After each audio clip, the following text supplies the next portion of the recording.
I haven't.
Want one for $500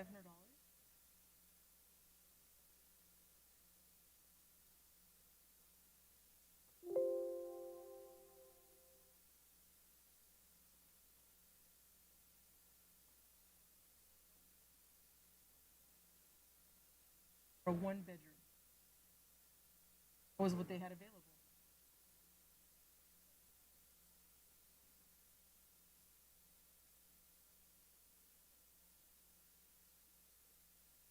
Or for one night.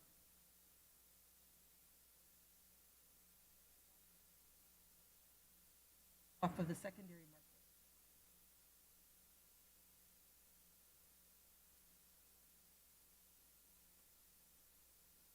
market. I love it. You don't only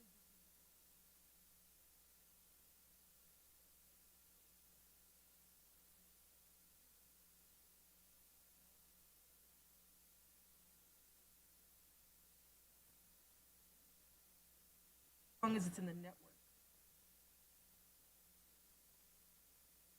Gotta run upstairs. Myra's is not. I gotta put my flats on to run. Myra's is not coming on either, but But like those are dining room.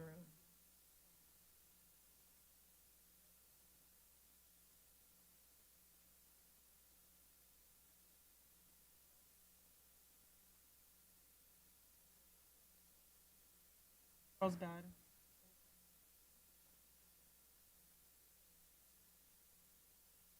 Is going.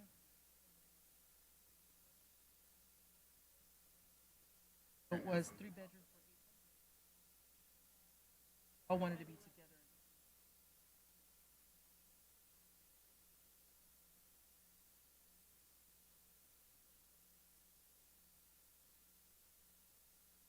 Don't you? Because it's like sharp, Daddy. Super sharp. Um, so it's like we prematurely.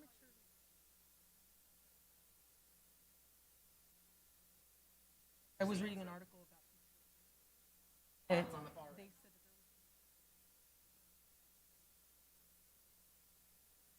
makes sense.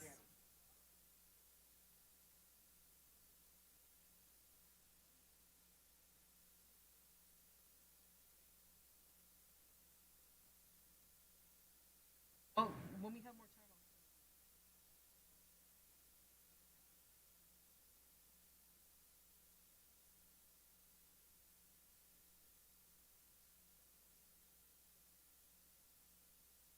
Saturday all day in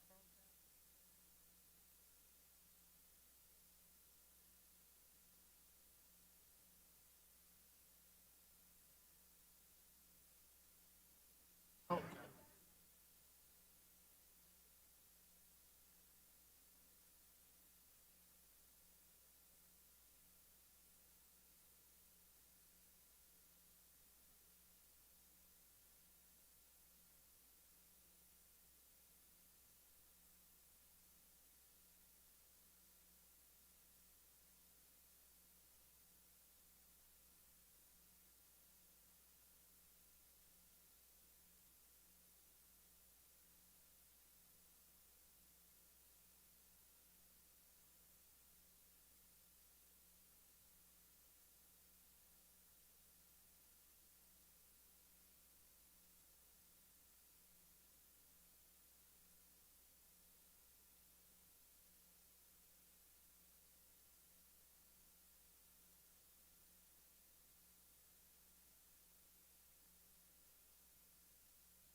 oh man. Today. Hey.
Oh, right here, right here.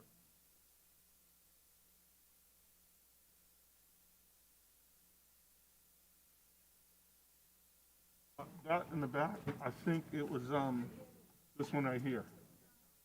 Right here. You press it here, press it again. There you go.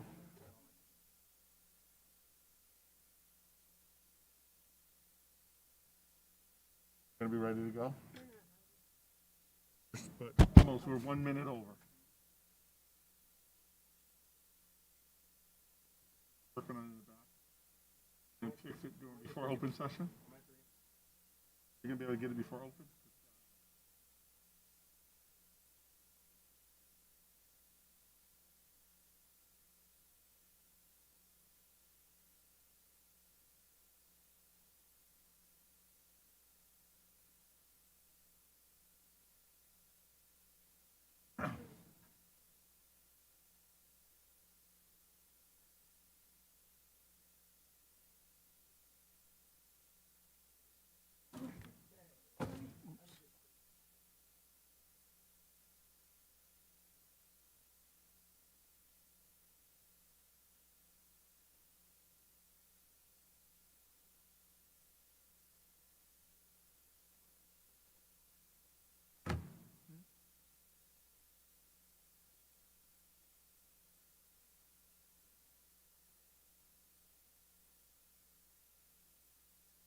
All right, welcome everyone, and had a few technical difficulties, but we are now going to call to order our board meeting. Hello, everyone. So we are now at 1.2, and we're going to have the Pledge of Allegiance, and I'm going to ask the Superintendent Irvin if you could lead us in the pledge tonight. Please stand. Mark. Pledge. Pledge allegiance to the flag of the republic, a nation, God.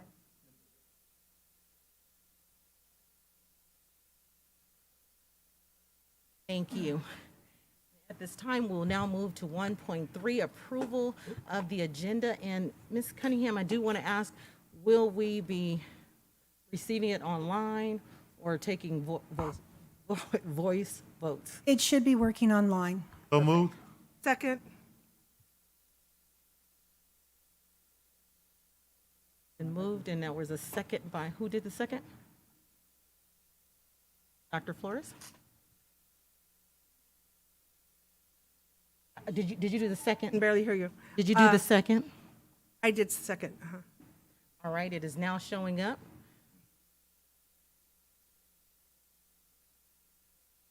Madam President, so we just approve it? Yes, it will here? show up on your screen, and you will vote right on your screen.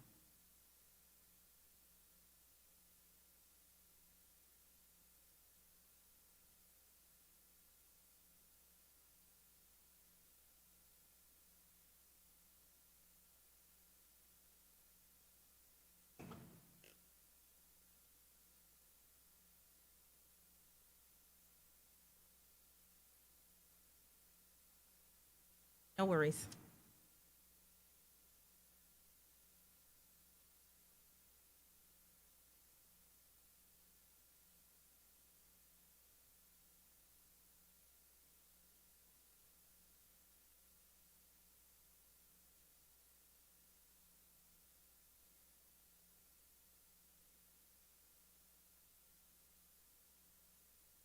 All right, there, I was looking at this screen, and there it is over there. Thank you so much.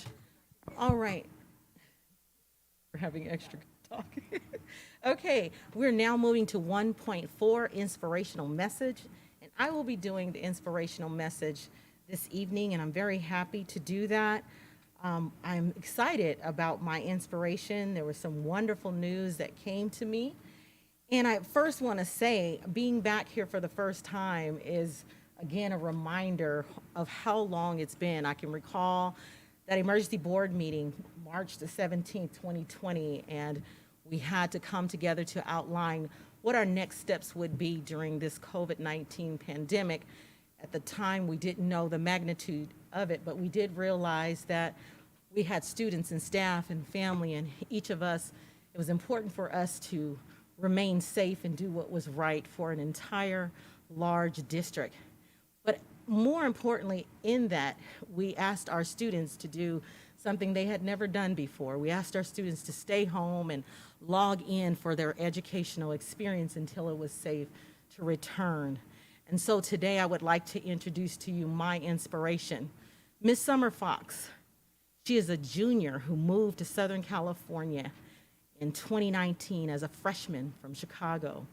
She said the school she was attending was not assigning her the correct classes, and she was falling behind in credits as the classes the schools were giving her. They were not counting towards her credits. When Fox moved to San Bernardino area, she attended Pacific, and then ultimately she attended San Andreas. She was able to get on track there with her credits. According to Principal Dory Stratton, Fox did so well in this year's San Andreas Summer School program that she will graduate high school early and skip her senior year, as she has earned enough credits. Fox says she wants to be her own boss and start her own business along with getting into marketing. Fox said San Andreas has a homey feel, and because of the smaller student population, the teachers can help more students when they need it. So I want to thank Highland News, who will be featuring her in the newspaper. I also want to thank San Andreas, the principal, and the staff. And I'm going to ask Summer Fox and her mother and her brother, who is here with us, to come forward at this time. Come to the dais right here in front and have words. We are so very, very proud of you. And let's give her a hand as she's coming.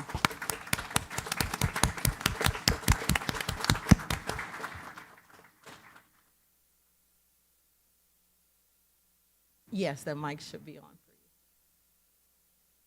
Hello.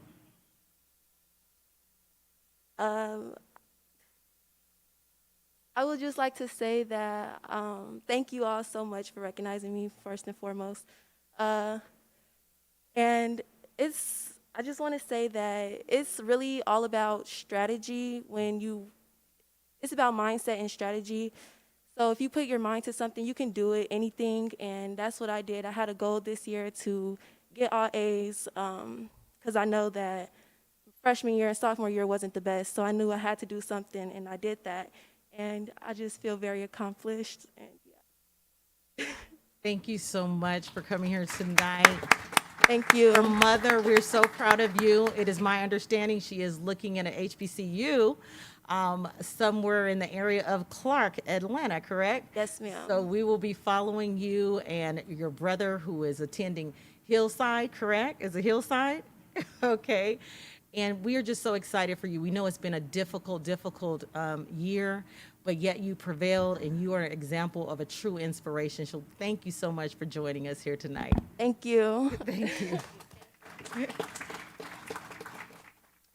And as I conclude my inspiration, I also, last but not least, would like to introduce Maya Ceballos to the dais tonight. This is her first night with us, and we are just excited to see you as well. This is Myra. So a lot can change in 15 months, but here we are. So thank you so much for allowing me to give the inspiration tonight. We're now going to adjourn, prepare 2.1 to go to our closed session. Are there any, Karen, closed session? No, there are no comments. There are none. All right, so 2.2, adjourn to closed session, and we will see you all shortly. Don't have to log out, board, we just stand up.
Okay, we are now going to resume.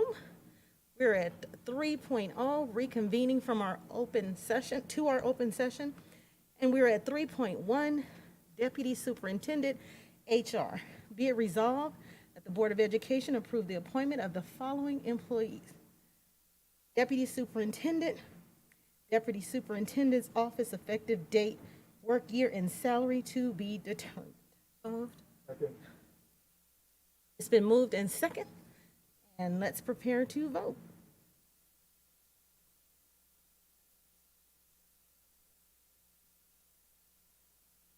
Can the audience hear us? Can you hear us talking? Can you hear the president I can talking? hear you. Yeah, I can hear you too. I can't really hear you. I thought they nodded. He's saying yes. Okay.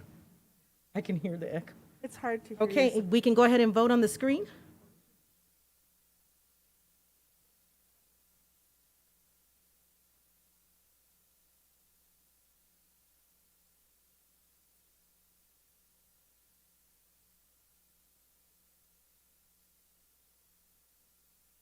All right, motion carried. We are now at 3.2, Assistant Superintendent, Equity, Access, and Innovation. So move. Let me read it real quick. Be it resolved that the Board of Education approve the appointment of the following employees: Assistant Superintendent, Equity, Access, and Innovation, effective date, work year, and salary to be determined. So move. Second. All right, it's been moved in second. Let's prepare to vote.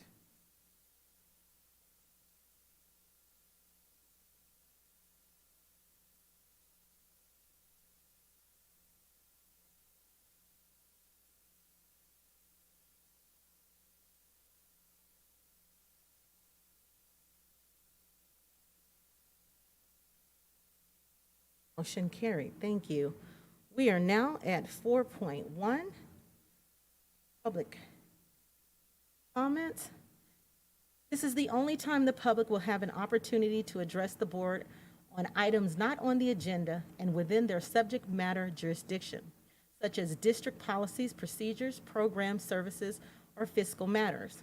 Pursuant to the provision of the Governor's Executive Order N-2920 dated March 17, 2020, certain requirements of the Ralph M. Brown Act are suspended.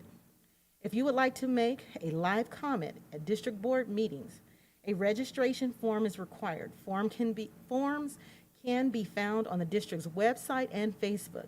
This registration form is available for 24 hours prior to all scheduled Board of Education meetings and will close at 4:30 on the day of the meeting. Public comments are limited to 5 minutes per person, and all comments submitted on one subject will be provided no more than 30 minutes total. A timer will be visible on the screen during your comments. We ask that you monitor your time. Participants are reminded that any inappropriate language or images will forfeit their registration and they will immediately be removed from the meeting. Speakers are cautioned that under California law, no person is immune from liability for making intentionally false or defamatory comments regarding any person simply because these comments are made at a public meeting.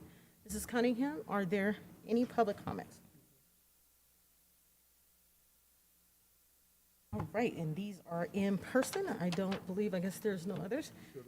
These are, all right, the first person I'm calling is Irma Garcia. Welcome. Good evening. Can you hear me? No? Okay, I'll speak louder. Can you hear me now? Yes. Okay. So, good evening, Dr. Rogers and Dr. Wyatt and members of the board and everyone who's here present. So I come before you to briefly share about changes in the Personnel Commission office during this past fiscal year and share some accomplishments, especially during the COVID pandemic from July 2020 through June 30th. I know that it was longer, but we covered our report around that. Some of our accomplishments and celebrations I wanted to share with you all is some staffing changes in our department. Also included in there is George Bond, commission member, who was starting a new term and serving a new term in our department.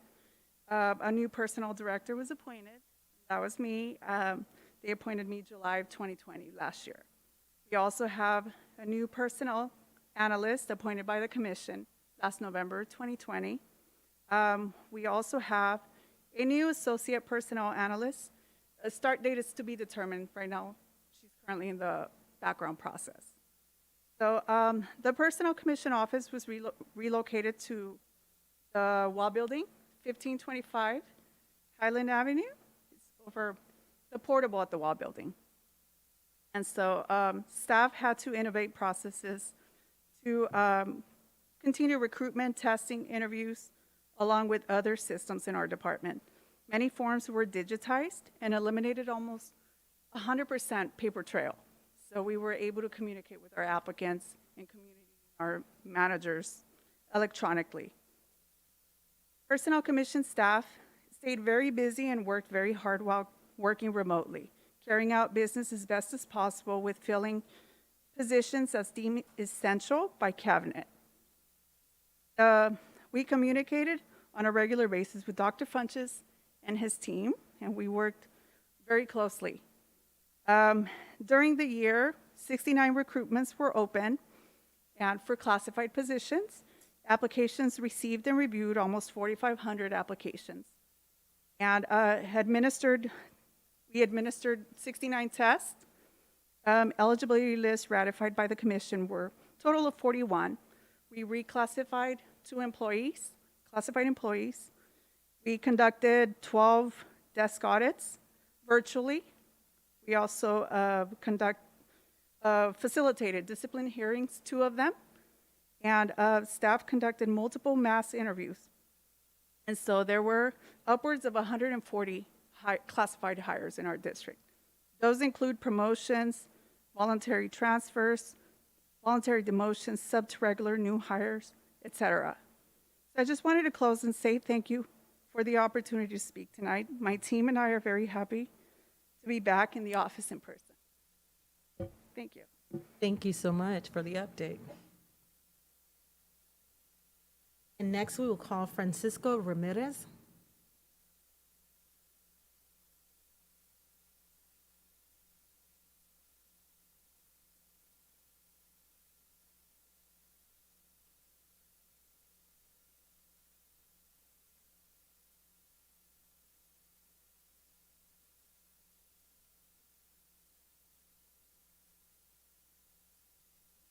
Vaccinated, can I take the mask off, or I still gotta wear it?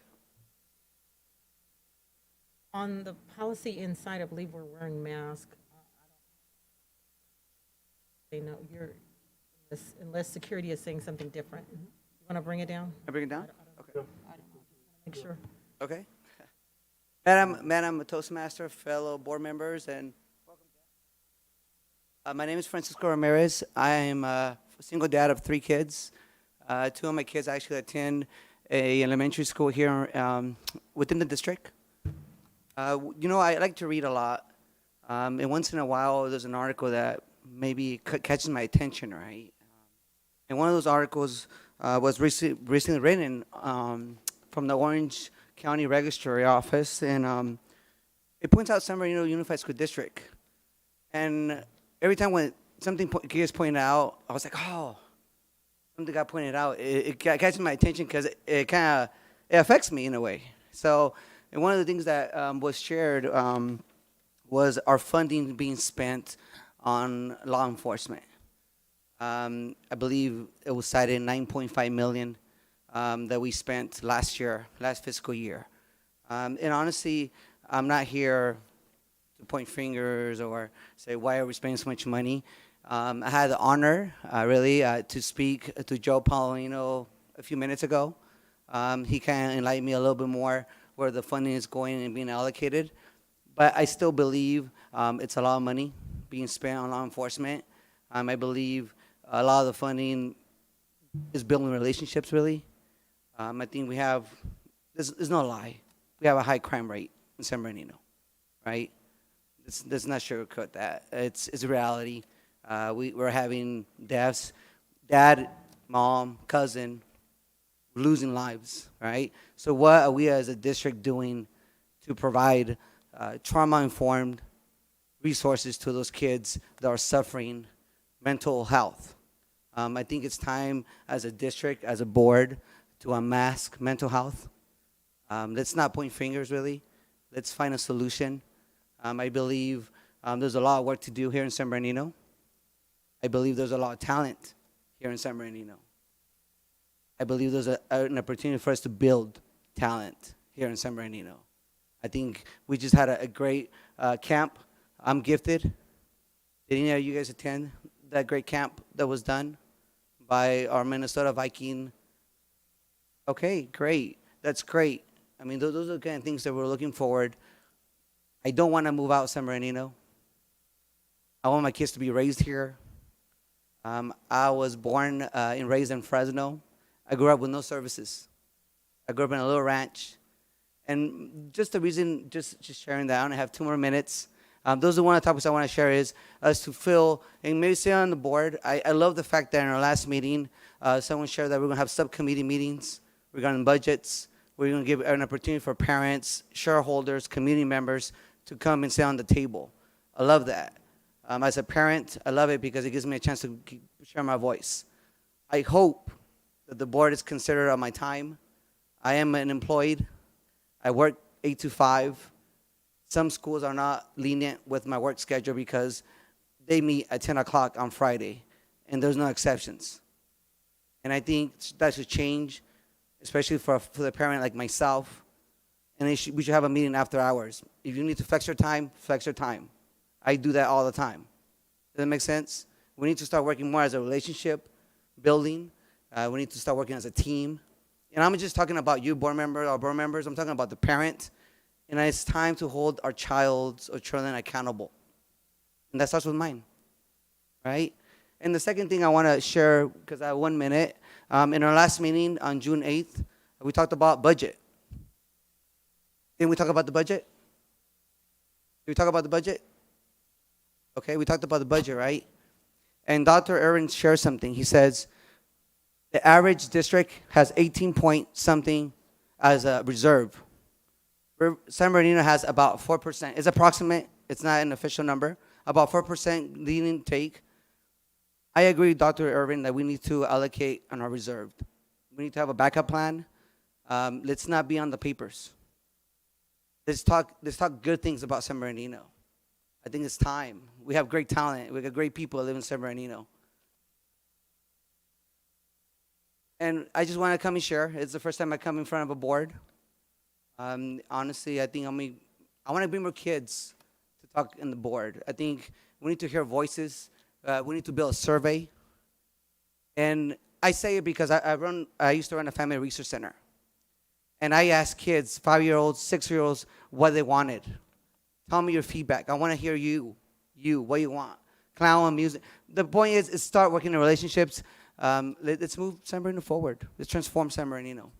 I'm excited about the new superintendent. Welcome on board. I've been reading about you. I look excited.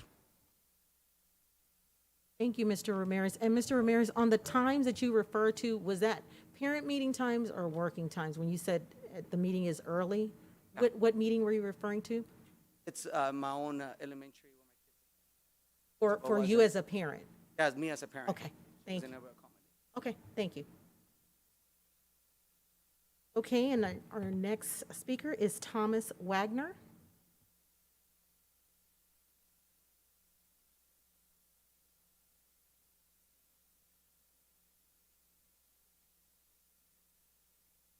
Gentlemen, it's a pleasure to be here back in person. No computer screens, live people are always better. I'm glad to be here. I just had a really quick question, hoping I can get it answered before I'm out of here tonight. My son's been in Chavez in the middle years program, and he was supposed to at some point sign up for Cajon, but they Can put you him move in. the mic a little closer so I can, I'm Sorry. sorry, or a little closer? Sorry about that. Normally I'm yelled at for being too loud, so I apologize. Oh, okay, that's all right. Yeah, could you start again, because I didn't hear anything? I'm so sorry. Okay. My son's been enrolled at Chavez for the last 3 years. My oldest just graduated from Cajon. I've got a junior at Cajon. At some point in time, I think the teachers were supposed to ask students where they were going, or at least send out something to the parents we never got this notification, so instead he's being put at Pacific online. And I understand that trying to go back into person after being gone on digital is difficult. And it says transfers will be requests are being accepted, but they're not going to be approved till sometime in September. And I find that counterintuitive and counterproductive. I mean, I know I can't be the only parent facing this. If we have a couple hundred or even just 1,000 to 1,500 kids, I think it's counterintuitive and productive to getting them back into a good rhythm and program by having to uproot them from a school a month later. Is there any possible solution to this being done before the kids go back to school or earlier in the school year before we start disrupting a whole lot of schedules? And that's my biggest concern. I mean, I've got 2 vehicles. My wife and I are blessed enough to be partially retired at this point in time. So if I have to run students to 2 different schools, it doesn't create that much of a burden for us. But I know there's other families out there who don't have that privilege, who don't have that ability. And again, it just seems counterintuitive and productive to start kids on this path and then ship them to a whole nother school, all new teachers, all new classes, all new expectations. Thank you, Mr. Wagner. What I did was I jotted down the information, and I can provide this to our superintendent, who will give it to the necessary department concerning the movement, the non-notification that you didn't get for your student transferring from NYP to Cajon was the expectation, right? Yes, ma'am. Okay. And Dr. Rodriguez someone in her office will reach out to you on your way. If you get a chance, you can let Ms. Rodriguez know, Norma Rodriguez right there, know your name, information, and then we'll get back with you. And I know I've talked with somebody at the district a couple times. I just wanted to bring it to the board's attention because I think Okay. it's counterintuitive and counterproductive. Absolutely. Can I ask a Thank question? you, and we'll have them reach out. I have a question. Go ahead. Did you say you have that there is a sibling at Cajon already? Yes, they do. My oldest just graduated, but my middle child, she's going to be a junior this year at Cajon. She's at Cajon already. Yeah, she's at Cajon already, and so it's my son who's going in, and I'm not sure when they did the school registration, if the child was supposed to put what the school that they were going to be going to, or if there was a form supposed to be sent out to parents. Yeah, and I just want to Okay. say that we can't talk. It's not agenda, but I do want to make sure that Yes. we as a district have make it a priority to keep siblings together. Yeah. So if you have a student at Cajon, we should do everything possible to make sure the other sibling Yeah, goes there also. and my concern isn't that he's not going to get in there. He's been part of the NYB I program. understand your concern. We're going to take care of it. Thank you. Alrighty, thank you guys so much. Thank you so much. Thank you. All right. All right, our next speaker, I believe, is virtual, and that's Lindsay Lavelle, if I'm She's no longer online. not online, okay. Was that the only other one? Okay. All right. If that concludes our public comments, we'll now move to 5.1. Public hearing and adoption of the 2021-2022 Inland Career Center School Calendar. I will open the public hearing. Are there any comments? No, there's not. Right. I will close the public hearing. Be it resolved that the Board of Education receives and adopts the 2021-2022 Inland Career Center ICEC School Calendar. You need a motion, Madam President? Yes, I do. So moved. Second. All right, it's been moved in second. Here to vote.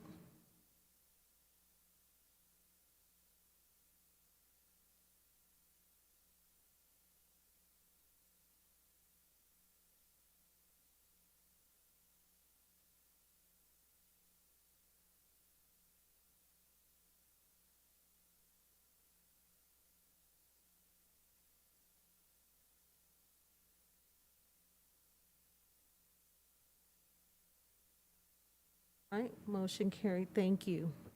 We're now moving to 5.2, public hearing and adoption of the 2022-2023 traditional school calendar. I will moved. open the hearing. Are there any comments? No, there's none. Yeah, I'll close the hearing. Be it resolved that the Board of Education receives and accepts the 2023 traditional school calendar. So moved. And Dr. Second. Flores. Second.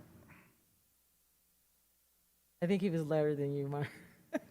Okay.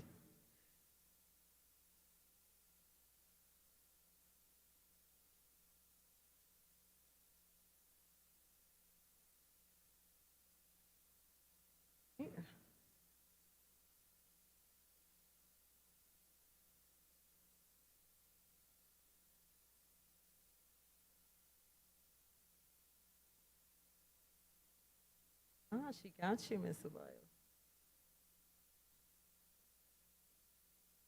All right, motion carried. Thank you. We're now moving to 6.0, reports and comments by union organizations. We are now at 6.1, San Bernardino Teachers Association. Your representative.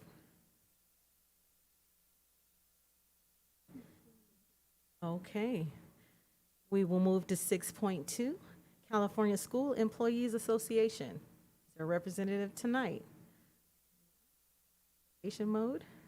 Okay. We will now move to 6.3, Communication Workers of America. Oh, are you representing tonight? Come on down.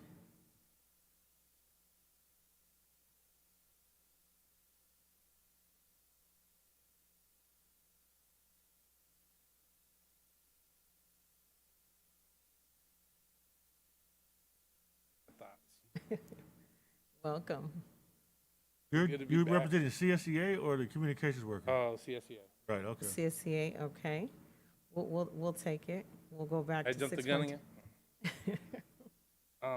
I was at home, and first of all, I want to say thank you for having us speak tonight. My name is Ben Salgado. I'm second VP SEA, over 2,000 members and growing, and hopefully by next year we'll have another 1,000. Our decades. I want to say thank you, Gwen, good friends, Danny, Megan, Dr. Flores, everybody.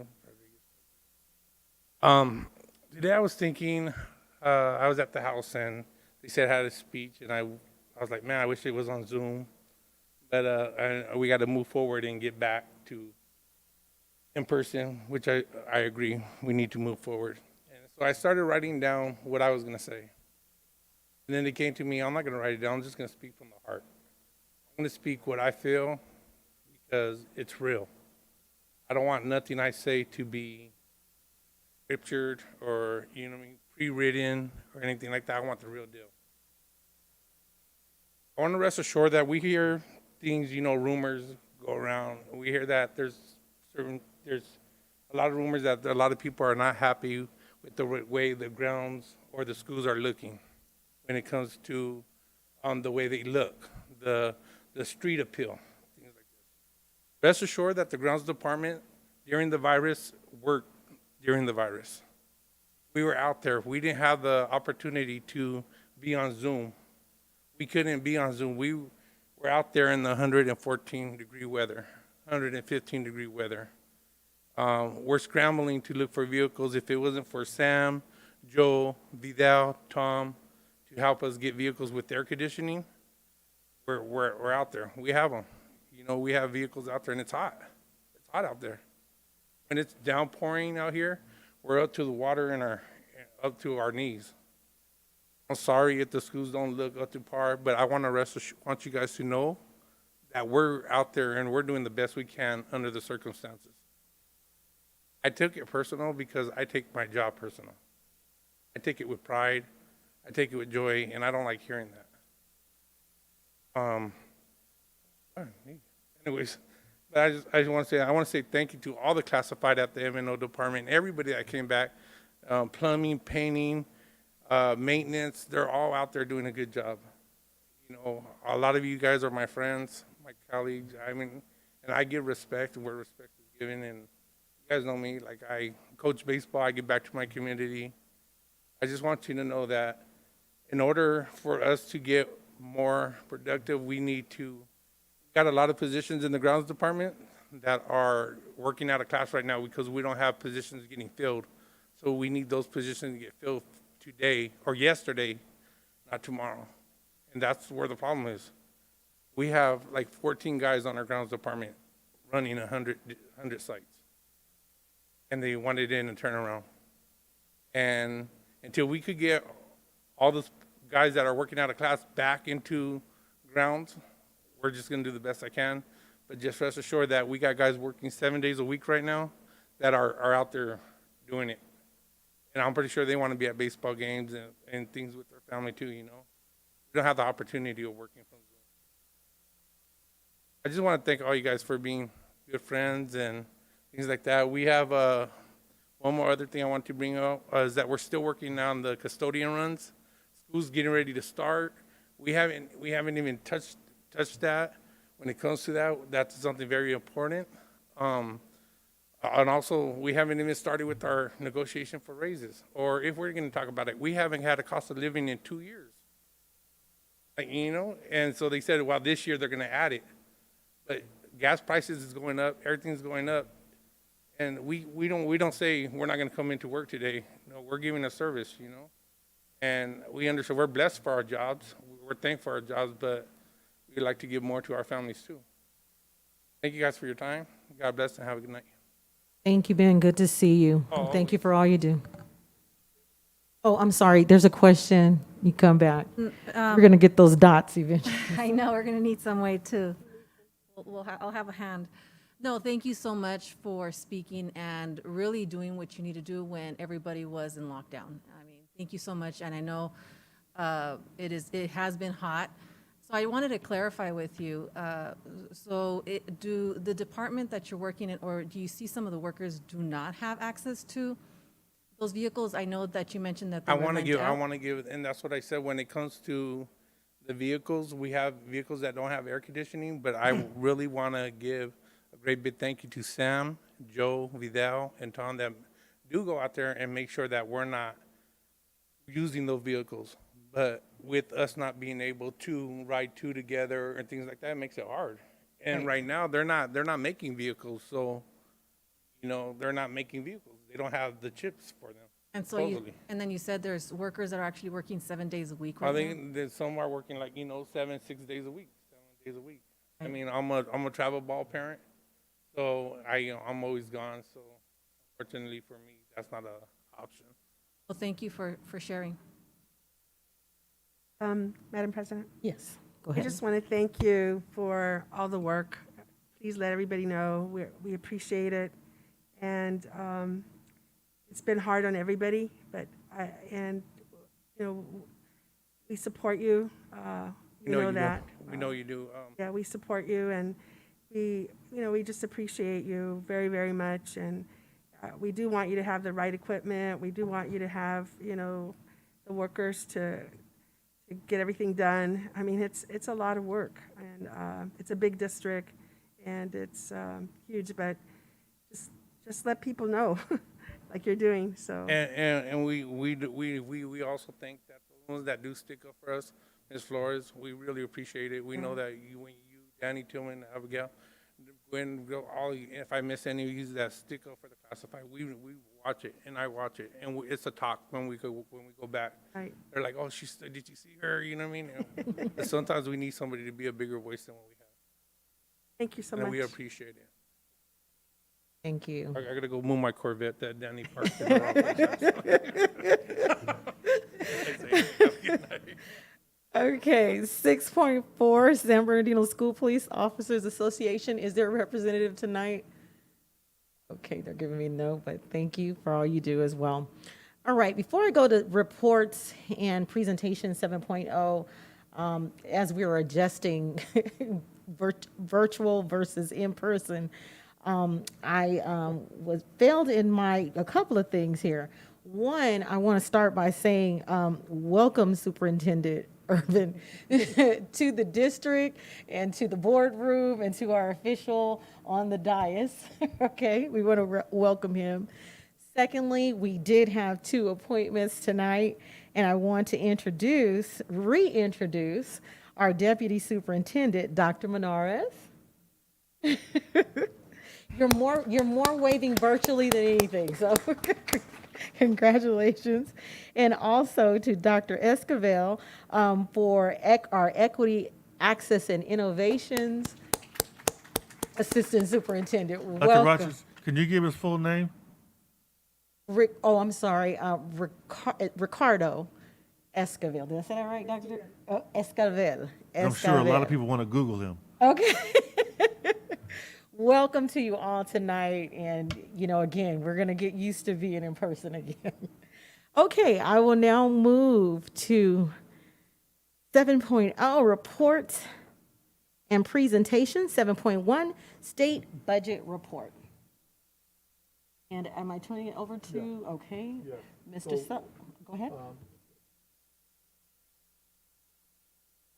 Mr. Sellens will be providing the district with a state budget report update. Welcome again. Thank you so much. Okay. Yes, and everyone watching again, soon to be, okay, our CBO now has changed. And welcome. Thank you, thank you. Good evening, Board President Dr. Dowdy Rogers, board members, cabinet, audience members. This evening, I will be providing an update on the 2021-2022 state budget. Next slide. So before I start, I'd like to reflect on a quote from John F. Kennedy that I think really encapsulates what we've experienced over this last year and a half, with uncertainty and change being the order of the day. And this in particular is no different than what we experienced with the state budget over the past year, going from historic deficits to historic surpluses. But what I would like to commend the governor and the legislature on is their commitment to prioritizing education funding throughout the pandemic, whether it was good times or bad times. Next slide. So here are the topics we're going to cover this evening. As mentioned earlier, we're going to discuss the state budget update, as well as the impacts to the San Bernardino city budget.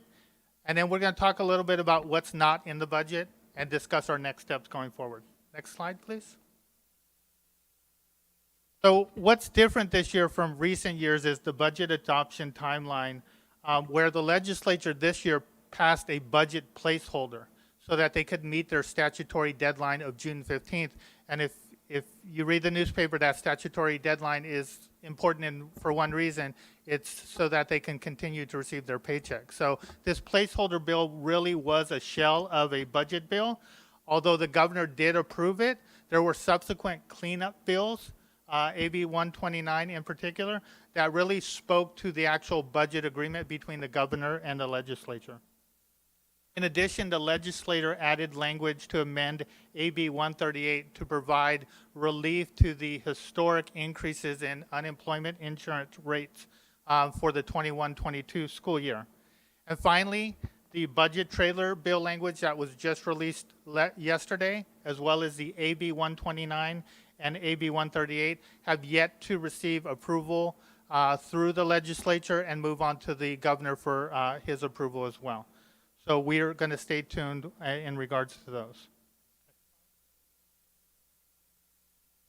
So in the next 3 slides, what I'm going to do is talk a little bit about what that agreement looks like. So if you recall, the legislature and governor were at odds as it relates to the supplemental and concentration funding grants increase. The legislature was proposing a 3.3% increase to the supplemental grant calculation, whereas the governor in his initial proposal was actually increasing a 15% increase to the concentration grant calculation. So fortunately for us, the governor was resolute in increasing the concentration grant formula to support the districts that were serving the highest need communities, such as San Bernardino. However, these funds were specified and mandated in the language to be used to increase staffing to support direct services to students. So we do not have the discretion that we would with other funds.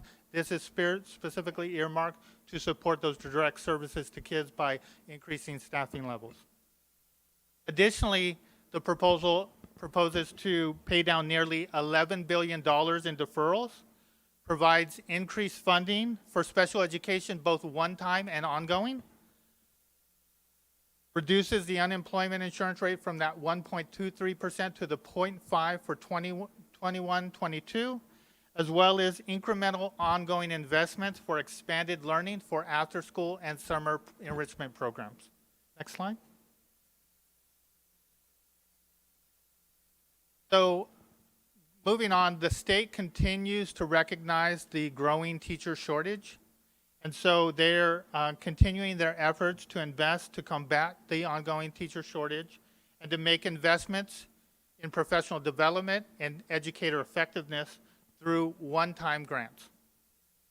Through the pandemic, the need for child nutrition services was heightened as we went to remote feeding for districts across the state. As a result, the governor and the legislature both recognized the importance of these programs and proposed a universal meal program that serves to provide ongoing state support to subsidize federal reimbursement rates for our child nutrition programs. A big win for child nutrition. The agreement also includes grants to increase A through G completion and to expand health and wellness hubs through the community school partnerships. Next slide. So here's what those investments look like for the state as well as San Bernardino Unified. You can see there's a lot of to be determined for San Bernardino, and that's because, as I mentioned earlier, there is still new information emerging on a daily basis. We received the trailer bill language just yesterday, and we're parsing through that information as well as our lobbyists and other professionals to provide an overview on what those impacts mean to San Bernardino in particular. So as we move forward, we will work to incorporate those updated assumptions into our budget, and we'll discuss our presentation to the board at a future board date. However, there are two areas where we do know what those impacts are going to be to our budget. The first is the concentration grant funding increase of 15%. That is going to represent $21.8 million in ongoing funding to our district based on our current unduplicated pupil count percentages. Okay. As well as the reduction in the state unemployment insurance rate. So this is highlighted in red because this is an actual reduction in expenditures. So we were going to incur an expenditure close to $4.9 million, is actually going to be reduced by $4.3 million. So a considerable savings from what we were previously facing. Next slide. So what? Mr. Yes, Sullins? I'm sorry. I got them in order. Mr. Tillman is. Oh, he's next, okay. Yeah, he's first. Okay. But there's one more slide. Just one more. Yeah, he's almost done. Sorry. Go ahead. Oh, okay. So what's not in the budget? So you can see from the exhaustive list that I just went through, there's not much that's not in that budget agreement. But what is conspicuously missing was the legislature's proposal for pension cost relief. Unfortunately, through the deal with the governor, they were not able to come to an agreement on any further pension cost relief in this current year's budget. Next slide. So as we await the passage of the trailer and cleanup bill language, district staff will be attending the School Services of California Finance Conference to get additional information in terms of details on incorporating into our budget so that we may prepare a 45-day budget revision to present to the Board of Trustees in August. As part of this work, we will continue our efforts to maintain fiscal stability within our budget for the current year and beyond. And to that end, we are looking to reconvene our budget subcommittees, as well as to develop a budget stabilization plan that we will prepare and present to the board at a future date. All right. Thank you. All right, our first question is coming from Mr. Tillman. So the increase from 50% to 65% starts this July 1? Correct. And do you have any idea how much the one-time grants are going to be for the teachers? We do not. The one-time grants, the educator effectiveness grant is going to come in terms of a block grant. I know as a prior recipient of a block grant for San Bernardino, we received approximately $4.1 million for that program. However, the investment may not be identical, so we may not receive quite as much, or we could potentially receive more. That information is not clear at this time. And then, because you have three different things listed here, teacher recruitment, retention, and educator effectiveness programs. I guess an example of teacher recruitment, you're going to offer $1,000 if you come and work for the district. Is that what it is? So that could be potentially, there's teacher housing, there's a lot of different ways that that could go. But to understand really with grants, there are usually stipulations on how those grants can be spent. So we would have to wait to gather more information before we could say definitively how we could proceed. Thank you. All right, Dr. Flores? Yes, Mr. Sullins, can you clarify what pension cost relief means? Absolutely. So over the past few years, Governor Newsom has actually put language into the budget bills along with the legislature to actually take state revenues, both non-Prop 98 revenues, to make investments to the unfunded liability in both the STRS and PERS program. As a result, districts received a one-time relief on the pension cost contribution rates. What's important to remember, from 2013-14, when LCFF began from Governor Brown, what's important to remember, that coincided with the unfunded liabilities at both in STRS and PERS pension programs. And as a result, as we were receiving these additional LCFF dollars, we were also receiving year-to-year increases in pension cost contributions for the district. So our increases have gone up dramatically from that end, and so we've been utilizing our LCFF increases to offset some of those expenditures. Okay, so this says that they were not included even in AB 129 and AB 138? Correct. So in AB, I'm sorry, go ahead. No, go ahead. Yeah. So in AB 138, there is language about pension cost relief, but that is not specific. That does not speak to districts. There is language there. Typically, when there's pension cost reliefs, it can happen at the state level in terms of state employee associations or district level. There is no language that was proposed related to pension costs for districts. But we did get some money, right, for, I think you did propose that in the budget in terms of providing one-time monies, right? One-time monies for to buy down pensions? Yeah. So not to buy down pensions. So if in the budget there's, I think in the 2021, which is the year Right. that we just closed, there was actually pension cost relief. So you actually saw a Right. negative. Right. So there was no growth, but that was for the prior budget year. For the, okay, it was Correct. the prior. And Correct. so do we know how much it'll be for this upcoming year? So the pension cost increase, I'd have to get the exact number to you, but I know the STRS rate, well, both the STRS and PERS rate actually increased. But what's important to note in particular for the STRS is, for STRS, it originally was projected to be 15.92%, but because of an actuarial study, it actually increased by an additional percent. So it actually went up to 16.92%. But we have enough to cover the 15%. Correct. Thank you. Mr. Tillman? There's two items, only because it's under budget item. It's not, you don't have an item in here, but in terms of the some of the COVID money, I think they're calling it ESSER 1 and 2 money. Right. Have we determined, is any of that money use it or lose it?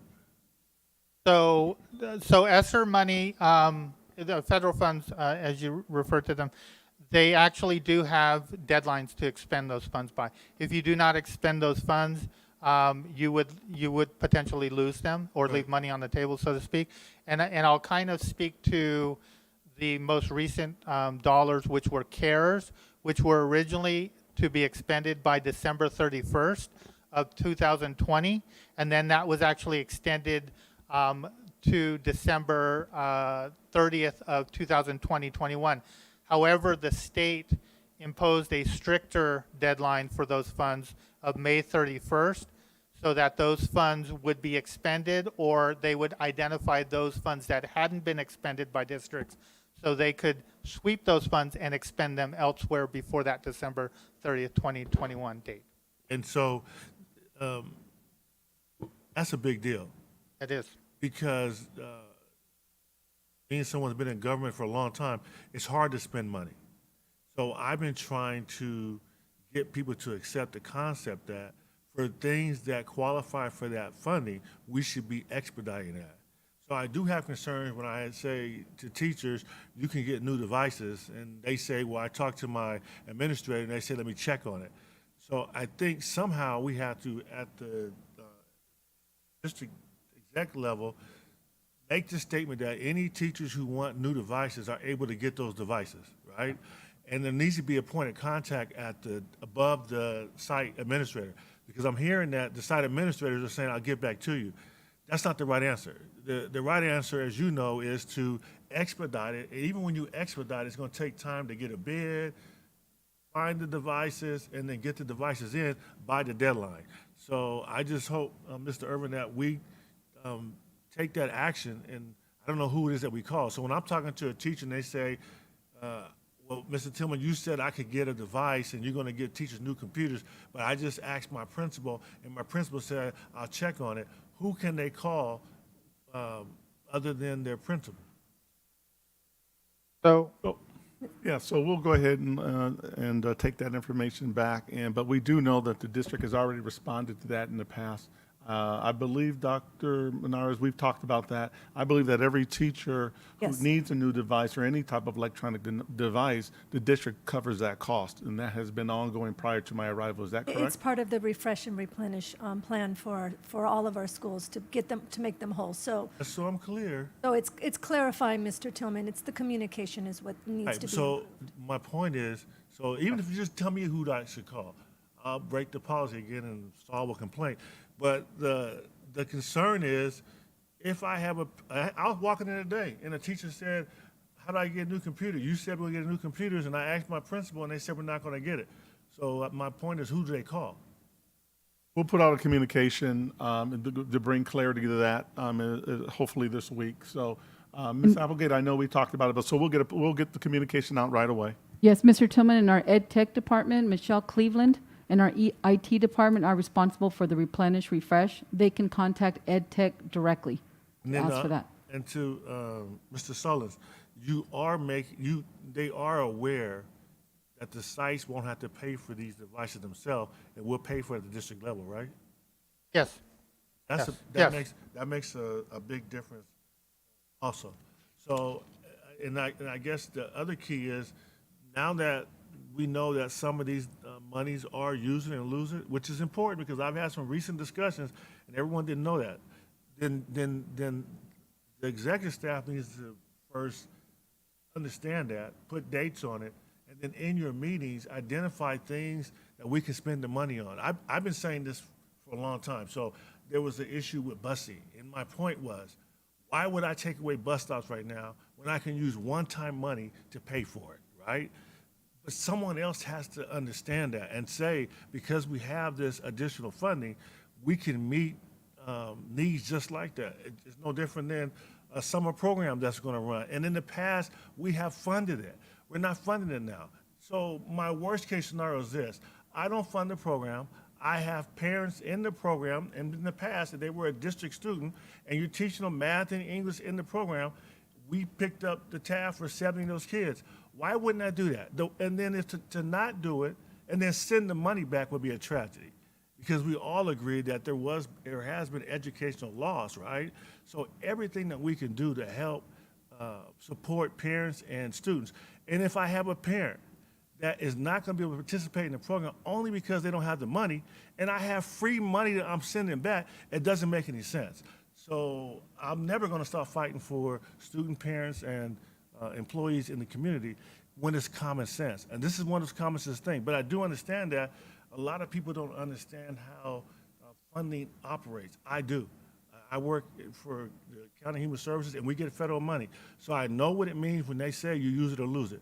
Because at the end of the fiscal year, they're scrambling. They're saying, hey, Danny, you guys got to get us some quotes for 2,000 computers, and we got to get them in before the end of the year, and we have to pay for it, else we're going to lose the funding. This district is in that same predicament right now. So we need to have that sense of urgency. And I appreciate the comments, and as part of the team, we take that back to the team and part of our planning for using those funds, so. Thank you. Thank you, Mr. Sullins. I don't believe that there's any other questions, so I know that the team duly noted also what the comments that were brought or raised, and the sense of urgency in the communication, I think, is a big thing, because we're a pretty large district. So to get the communication out again so that everyone is on the same page. Thank you for your report. Thank you very much, and I appreciate the inquiry. Thank you. All right, so we are now moving to 7.2, return to work report. Okay. And I am TOing that over to who? Return to work? Is that, all right, Dr. Funches, come on down.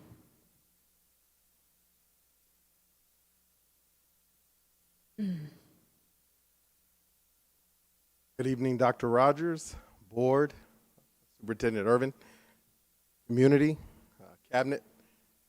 I am here tonight to give a brief update and overview over our return to work processes and where we are with that as a precursor to our July 20th update, where we'll provide a little bit more information on returning and reopening our school sites.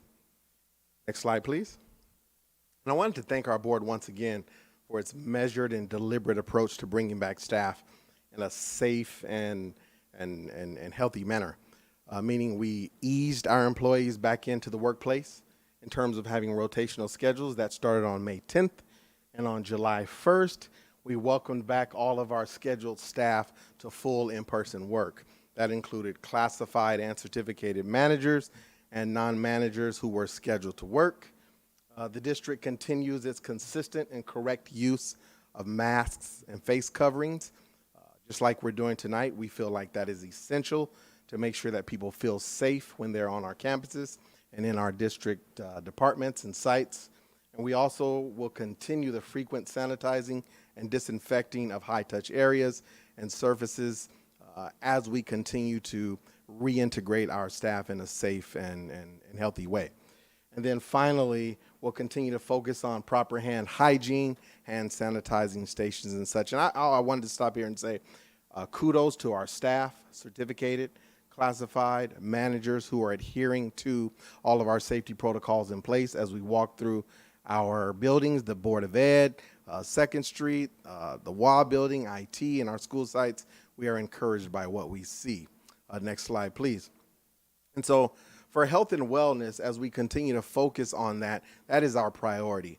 We want to make sure that all of our employees, our scholars, when they return, and our families remain safe. So from a district standpoint, our communications department continues to update the webpage for employees, all things COVID, all things safety, all things health and wellness. We're continuing in human resources to provide accommodations for any employees that may have health-related issues in terms of or in regard to COVID. Our SBC USD COVID-19 training continues to be in effect for all new employees that come on board or those that may have missed it. Our COVID-19 safety plan for staff reentry, training our employees on what to do when coming into our buildings, everything from self-screening to monitoring themselves throughout the day, or if they have any symptoms. Our COVID-19 hotline, where our employees are able to provide anonymous information if they have any concerns about COVID-related issues or feel like any protocols are not up to par. They can reach out to an anonymous hotline and leave us that information, and we'll follow up.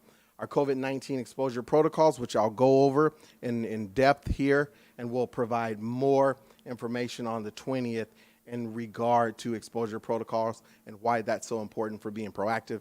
And then finally, our SB 95 paid sick leave that we know is in effect until September 30th. Should any of our employees become sick or have any health-related issues according to or in regard to COVID, we'll make sure that they have the 10 days or 80 hours of paid sick leave. Next slide. So I wanted to spend a moment here, board, talking about our exposure protocols and why this is so important.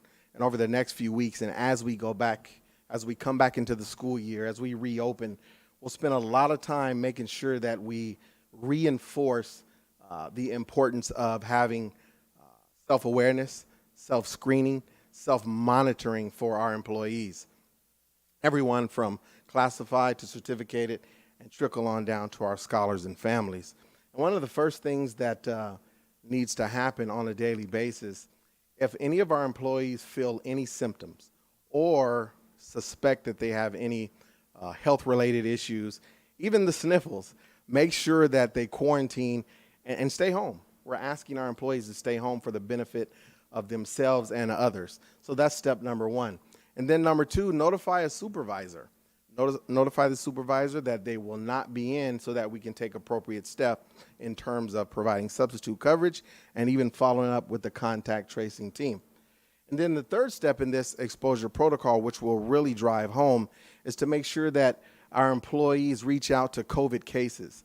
That's where we document any COVID case or possible exposure to COVID-19 so that an email can be forwarded back to that individual and they can fill out step number 4 is the questionnaire, where we ask specific questions about the exposure, where it may have taken place, what may have happened, who they may have been in contact with, and then our contact tracing team can do their job, making sure that we reach out to any potential employees or members of the public or anyone who may be in range of exposure. And so as we continue to bring our employees back and we get prepared to bring our scholars back, the exposure protocols and having our employees be very self-aware and self-monitor will be very important. And that's what we're embarking on now so that we can keep our employees safe and keep our district headed in the right direction.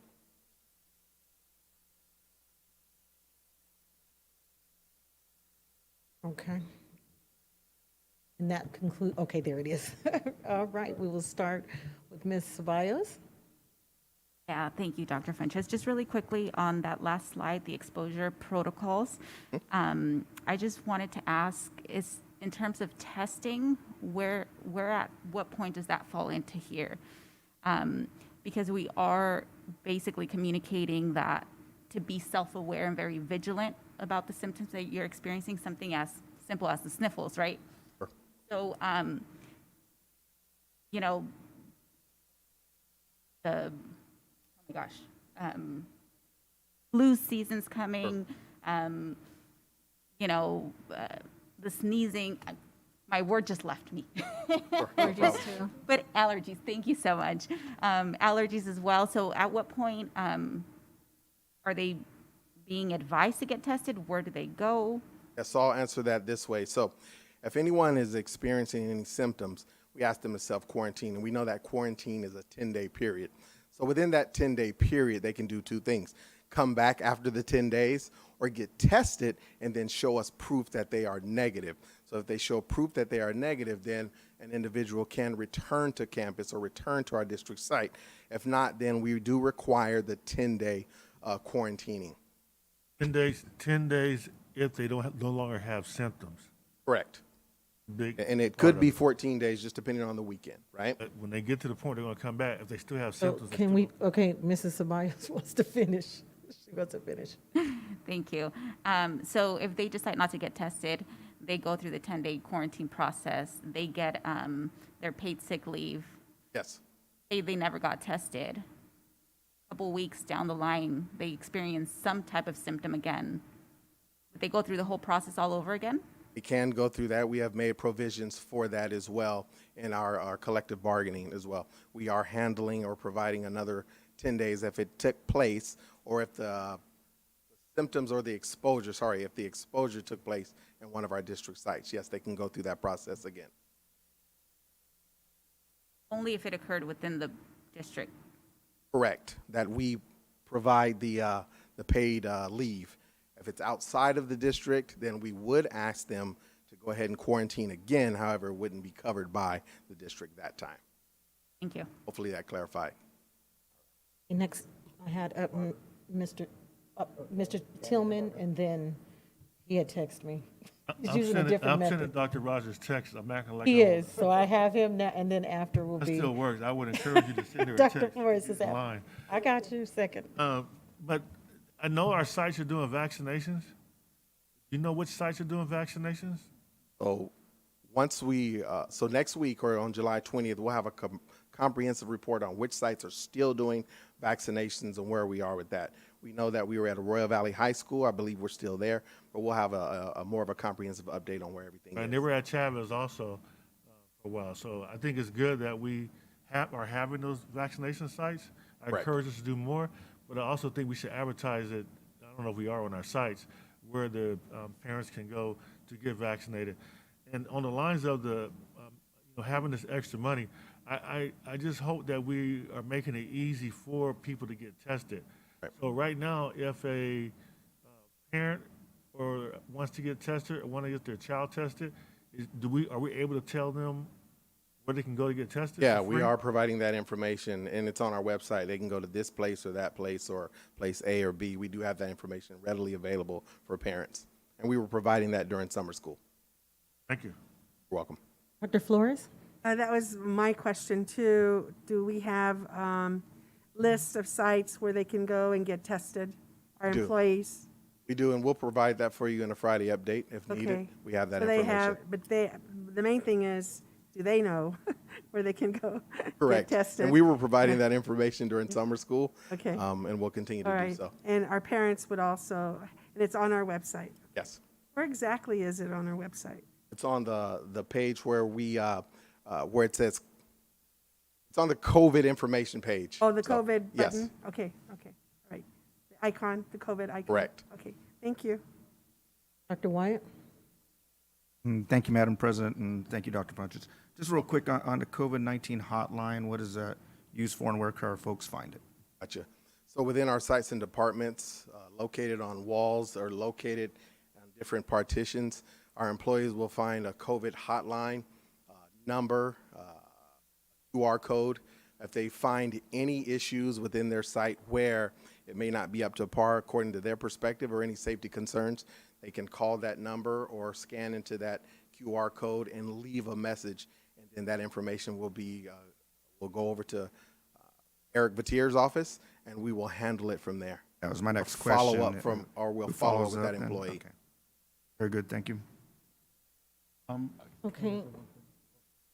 Okay, Board Member Rosales, did you have a yeah, go ahead. Yeah, no, thank you. I wanted to go back to page 2, which is the welcome back piece, and then looking at the classified management, or, they're returning to campuses, and then on the bottom is focus on proper hygiene, hand hygiene, cleanliness, etiquette, and so forth.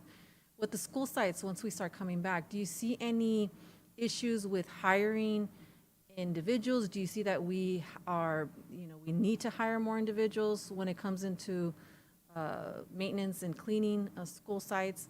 Do we have proper staffing for each school site to make sure that we're doing that appropriately? Good. Mrs. Medina, our summer school gave us a good picture, a good test run of what we might need, and we feel like we're prepared in terms of the custodial staff that we have. We are exploring the possibility of adding support staff like rec aides, instructional aides, just because we have the AB 86 funding, and we may need more rec aides on hand. But in terms of the custodial staff, we feel like we're appropriately staffed there. Okay, yeah, because they're going to be doing a lot more work, I imagine, with making sure the campuses are Correct, but with some of the guidance that have come down lately, it may not be as stringent as we once thought. We'll be prepared. Superintendent Irvin? I was going to say one thing I want to add is to the board is remember as we come back, we're going to over communicate this summer to let the parents know what are those safety protocols and as well remember for the staff and parents, we're pushing forward this evening. The board's going to vote on the consent agenda. We have Parent Square, and that's going to be another mechanism that we'll be using to over-communicate on exactly what our processes and protocols are as they return to work. So again, we're going to have one main communication platform, hopefully in the future, and so everyone, even in this room, will have that one app, that will communicate with our protocols. So we're looking forward to that. So, but we'll keep the board updated and we'll keep the community updated. But I think we're very confident that we're ready to come back fully. Okay. I think that's it. I'm not seeing any other questions, so thank you so much. Thank you very much. And now we are going to move to 7.3, Superintendent's Entry Plan Report. Is that you, Superintendent Irvin? That is me, but Ginger will be working closely with me. Okay. And so she's going to go through at high level on what the plan is and then engage with the board if we have any questions. All right, thank you. Welcome. Thank you. Good evening, President Dowdy Rogers, Board, Cabinet, and Community. I want to thank you for the opportunity to share the Superintendent Entry Plan with you.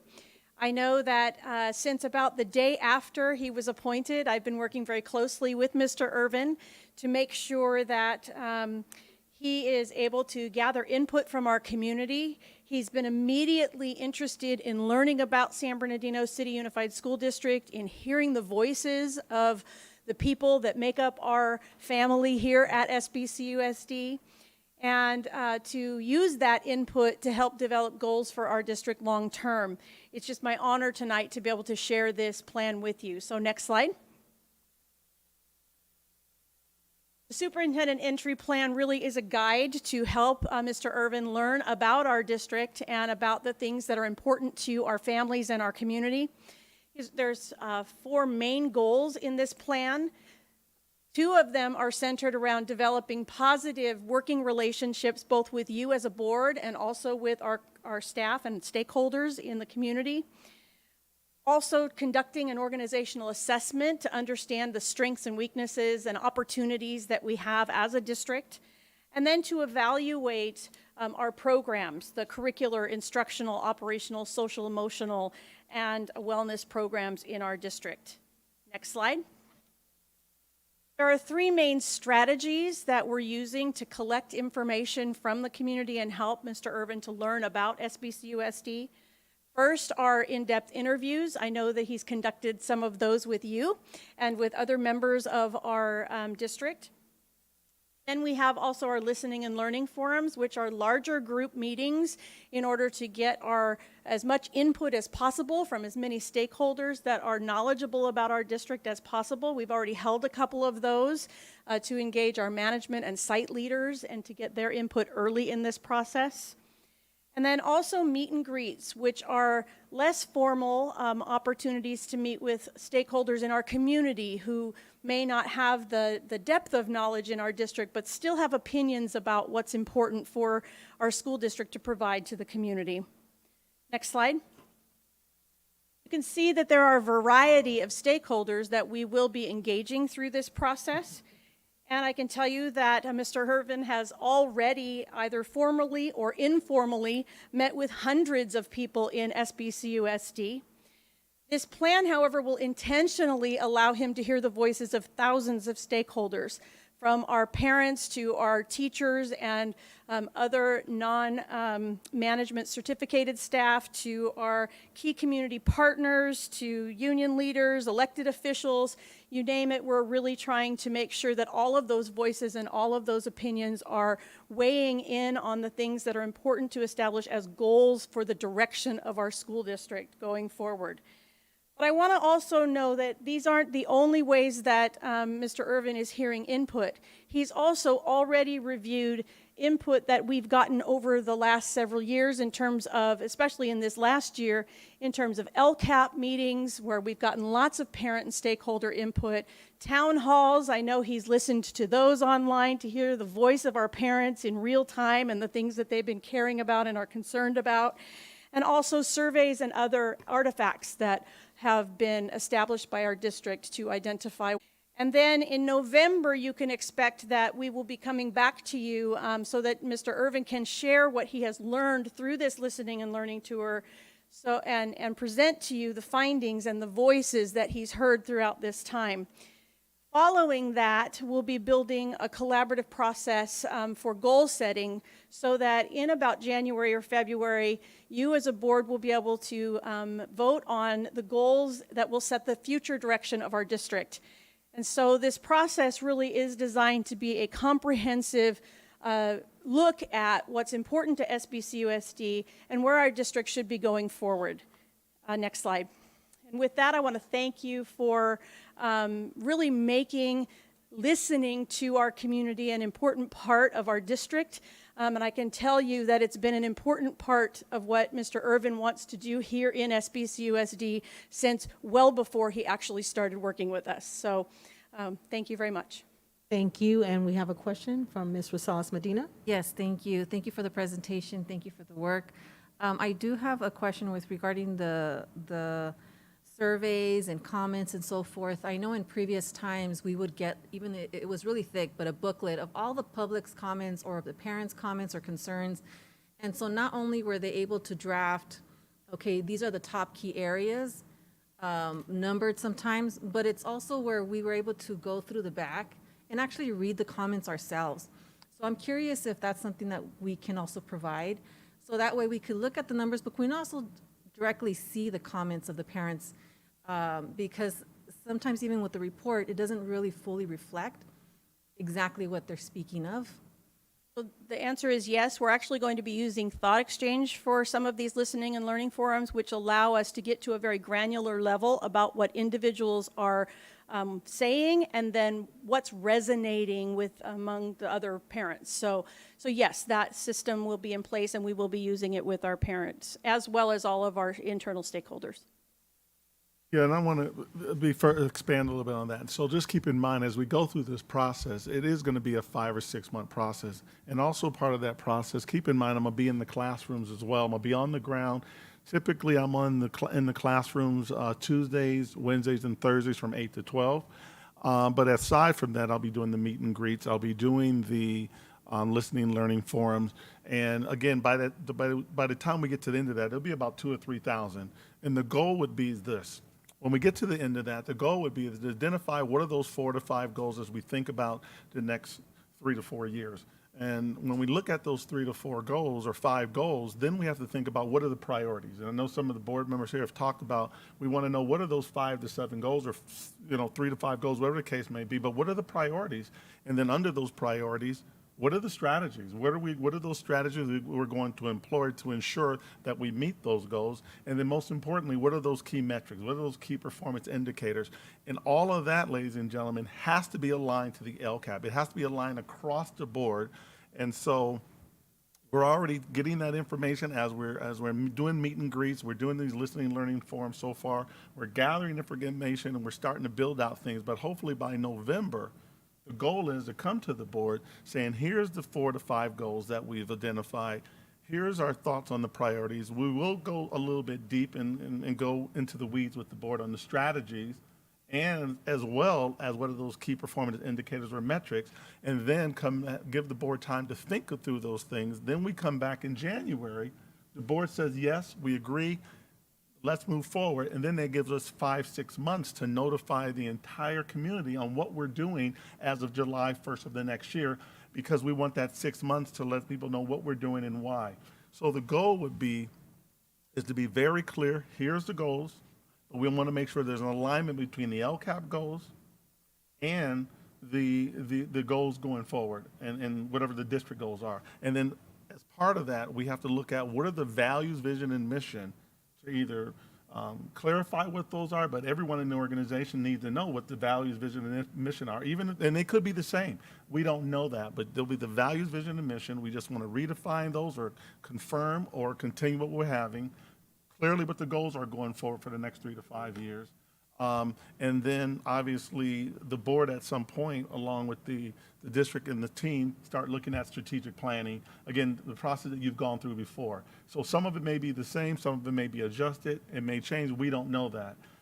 But it is important that on the other side of this pandemic, we really start looking at what does equity, access, and innovation truly look like.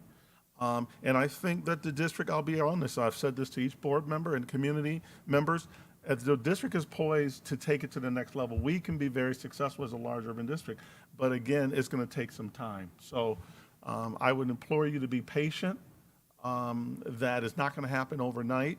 But there is a difference between the meet and greets and the listening and learning tours. That's completely different. Then the last thing I want to add is the way we deliver services starting August 2nd going to be completely different as well. So we're working through those things. Just be patient.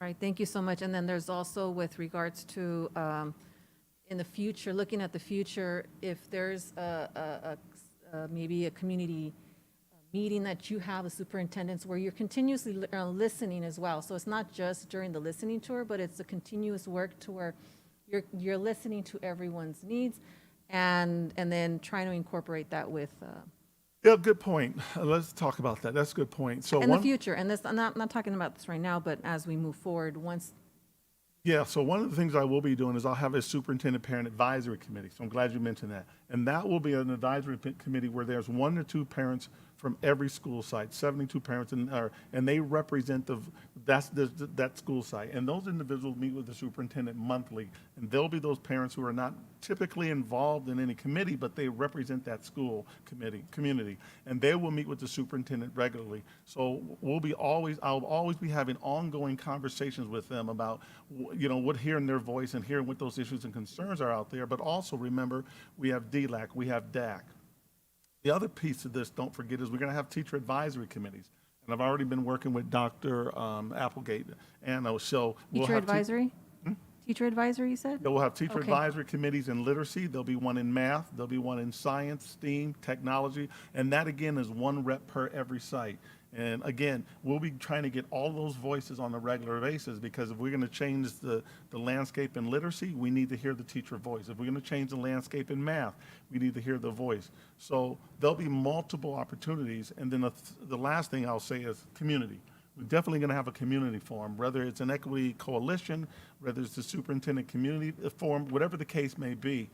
We're going to have those established, so we're always getting ongoing communication about what's working, what's not working, how do we get better, and we're going to incorporate that into this final goal-setting document that we put forth to the board. So this way, as we go forward, we've heard the voice of the community, we've heard the voice of our stakeholders, and then we want to make sure whatever those final goals are, it's aligned to the voice that we're hearing. It's not what we want to do, is what we've heard out there. And then again, we'll align those priorities and strategies, and then obviously those key metrics Right. and key performance indicators to that. Thank you so much, and thank you.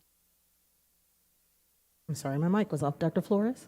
Yes, Superintendent Irvin, in your listening and learning forums, I note that you have teachers here, and I'm assuming you mean also counselors, school psychologists, and speech therapists are included in that as well. Is that correct? We typically say certificated staff, but yes, teachers, certificated staff. And we Right. can change that on that as that document Or goes you could out. say educators Yeah. or something like that, because, all of us, our community and have wanted more counselors. Let's see what the counselors have to say. Our school psychologists, what are their issues or what are their concerns? And I don't even know if we have enough speech therapists, and what are, what, do we need more? You have to assess, and I know you will, because you're very thorough, so I just wanted to add that. Okay, thank you, Madam President. Thank you so much. Well, thank you, Thank Ms. you. Altaveras. And we will now move to 8.0, reports and comments. 8.1, board members. I'll start to my left and we'll work our way down. Board Member Ceballos. We are at comments now. Board member comments. Well, just want to say thank you to everyone for coming out. Really excited to be here. See everybody. I'm so glad that we're coming back to in person. Thank you so much for the information, for the hard work. And I really, I don't think I've officially welcomed Mr. Irvin, but welcome. And congratulations, Dr. Menares, and to Dr. Esquivel. And nothing, I'm very excited. I look forward to the upcoming year. Thank you. Dr. Wyatt? Thank you, Madam President, and kind of echoing what Ms. Ceballos said, just welcome, Mr. Irwin, and great to see you in person at our first board meeting back to this wonderful board room. And again, congratulations to Dr. Menares and Dr. Esquivel as well. Great to have you on our team, and looking forward to the work that you'll be doing with our community and our staff. Very important work, as we all know, and glad that we have that position on board as well. Just looking forward to our students coming back this year. Like we heard already earlier, our summer school and extended school year were a really good test run for us to see how our protocols are in place and if they're working effectively, and to gauge that. We've heard some concerns, but I think they've been pretty minimal.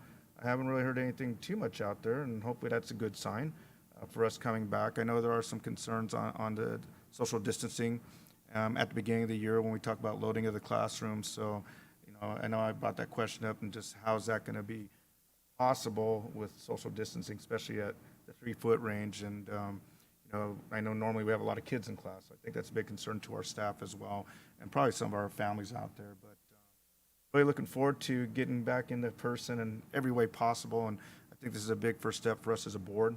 So I'm really glad for a board that we're back here as well. And it's great to see our colleagues and some people out in the audience as well. So. Dr. Flores? I would like to also echo what my colleagues have said. Welcome, Superintendent Irvin, and welcome and congratulations, Dr. Monares, new Deputy Superintendent. We expect a lot from you. Welcome, Dr. Esquivel, to our district. You'll find us very demanding and impatient, but we will honor, timeframes and so forth, and look forward to your leadership and your contribution to our team. And welcome. And I also would like Superintendent Irvin's wife, Lorena, and his daughter, Sofia, to please stand. Let's welcome them. Welcome. Párense, por favor. Bienvenidos. Sophia, I'm sorry to embarrass you. Okay. So anyway, and I just wanted to say that I'm looking so forward to our new journey, all of us. We've been together a long time. And we're all for our students and our educators, our parents. We want the best for everybody. And in honor of that, I want to stand and show you my jacket. My jacket is La Diosa de Maíz.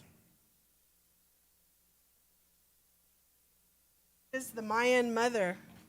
She's the Mayan mother of harvest and rebirth. And we have the seeds, all our seeds that we're planting. And you see the corn. And it's a symbol of what's going to come next, what we're going to grow together, lo que vamos a sembrar, ¿verdad? Lo que vamos a cosechar. And so what we're going to plant and harvest. And so I look forward to working with all of you, all of us together. And so, un honor. Bienvenido. Bienvenida. Thank you. Mr. Salas Medina? Can't add much to what was said, so I'm just excited to be back in person, to see people, in person. So I'm really excited. I wanted to, of course, congratulate again Board Member Ceballos. This is your first time coming back, well, being in the building. So I'm really excited to have you on board, and of course, again, congratulations to our Superintendent Irvin, our Deputy Superintendent Dr. Monares, and then of course. Mr. Tillman? Yes, thank you. And also want to welcome physically Mr. Irvin and our most recent board member, Ms. Ceballos. It's good to have you in the house. And Congratulations, Dr. Benares. And, Use your Roosevelt. Esquivel? there you go. Want to welcome. And it was weird coming back because we've been gone for what, over a year, 15 months. But it's good to make the first step. And I know it's a challenge for me to work with new superintendents, and over the years, I've been a board member. When I first went to CSBA, and they said the role of a board member is to create policy, and there was a period after that. I was confused then, and I'm just as confused about it now, because I don't see my role as just setting policy. I don't have any, and I don't think any board member should limit themselves to that, because as board members, we play a key role, and we hear from the community concerns that they have. And to me, the best way to be successful is when someone tells you something that's common sense. We have a unique role where we can ensure that common sense things get done, right? And so it's no different than talking about the money tonight. The big question had to be, is there a timetable on the money, and is it use it or lose it? And I've been asking the question because I know the consequences of it if you don't. Because if you think the money's always going to be there, then you will literally not spend the money and have it taken away. And so a good example is I talked about the summer program, and I was told that we're going to evaluate the programs, and some of the programs may be good, but that's not where we're at with this. This is literally, you have the ability, you have hundreds of millions of dollars. You can spend some of that money to service parents that show up. Remember, the district's only gonna be charged for the students who show up. So this is a parent that's saying, I want my kid to do better in English and in math, and this program offers it. Why wouldn't we do it? So I'm never gonna be quiet on that. I mean, it still may not happen, but it's not gonna happen because I didn't try. Because to me, that's a tragedy, right? The same thing with making sure that the teachers and staff get new equipment. And you're only going to do it if you start the process now. The clock is ticking. So we all should be in that frame of mind. What can this money be used for? What does it qualify for? And how can it benefit our district, our students, and our parents, and our community? And spend the money in ways that, of course, there's guidelines to how it can be spent. There's guidelines in terms of what it's restricted for. But that's what Mr. Sull is here for. He tells us what we can spend the money on, and we need to spend that money. The worst thing we could do is not spend the money. And also for the furniture. We know that during COVID, we put a bunch of the furniture in bins. Some of the tax came off, I understand, because it got hot. That's okay, because we have money to buy new furniture. But it has to go past the site administrators. There's only 80 people watching this meeting. That means I have a whole bunch of people that work for the district that aren't listening to this meeting. And the problem because once the board makes a decision and gives direction to the superintendent, the challenge is making sure that it gets down to the sites so that when a teacher goes to their site administrator and says, the board said I can get a new computer and my current device is 8 years old, then the obvious answer is yes, you can. And whatever the process is to do it, then we do it. But I'm never going to give up on that because it would be, what's the alternative? That I don't say it and a teacher lives with an 8-year-old device and literally I give money back that could have been spent on that device. So I just encourage Mr. Irvin to make sure we find a way to empower our staff to get the new equipment so they can better serve their students and make sure we tell the site administrator it's not coming out of their budget because it's coming out of this COVID money that we have that's hundreds of millions of dollars. So let's put it to the best use. And with that, I just say thank you, and I still want to thank all the parents and the students, but I will say this, there is light at the end of the tunnel, and this board proved during the pandemic that your safety is number one to us, and that hasn't changed. Thank you. Thank you, Mr. Tillman, and I can assure you, you have drilled it home because I have saw Superintendent Irvin like write a square and then rewrite the square and then check the square and then check it again. But again, we know that communication is important. And so I think all of us up here are in agreement with you. We definitely want funding to go to our students and to the needs that we have. And so we're definitely in agreement with you. I was about to make my comments, but as you and Dr. Flores, I'm scared to let her say something else again because she might say the only thing I want to say to didn't. No, I'm not going to say that. Go ahead. I think, apologize, Mr. Sullins, we're remiss in also welcoming you. You did say what I was going to say. Did I think it?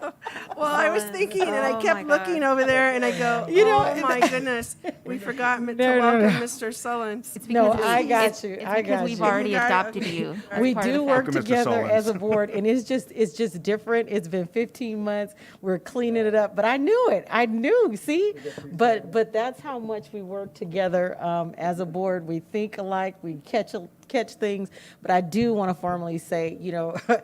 Sullins, we just started talking to you just like you've been here, but we've been on Zoom, as the community knows, so it feels like we've been together. But formally, we want to say to you, welcome to the team. We appreciate you, and you did a wonderful presentation. So, and then I want to say, as everyone, it's just good to be back. It's different. It feels just different. I can't believe it's been that long. But again, we're just glad to be back, to be here on behalf of just supporting the district that we all so much love, for all of the work that you all do. We can't thank you enough. We never knew it was going to be like this for that long, but you all held tight and you just did amazing things that we couldn't have done without you. So we appreciate you so much, and our resilience. We couldn't believe it. We're hiring superintendents and doing all types of things, but that's the type of district we are. We do work together, and we just love you all for what you do. So thank you so much. We appreciate you, and looking forward to being in this room more and having a formalized something for Superintendent Irvin, who wouldn't want anything except for just go to work. So I'm now going to move to 8.2, Superintendent and staff. Thank you.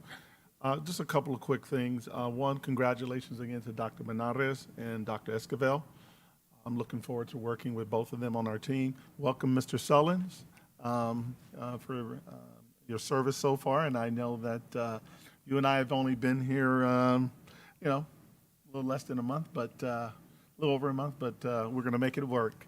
Couple of quick things. San Andreas High School, again, I wanted to say that they earned their 6-year WASC accreditation, so congratulations to our principal, Dory Stratton, and the staff at San Andreas High School for a job well done. I think that's very important. Always good when you get a 6-year accreditation, so very important. Also, interesting, Royal Valley and Cajon High School both made the CIF baseball finals, first time in each school's history, so very important. And then our Director of Transportation, Maria Espinoza, named CALSA Classified Manager of the Year. So we're taking home a lot of awards this week.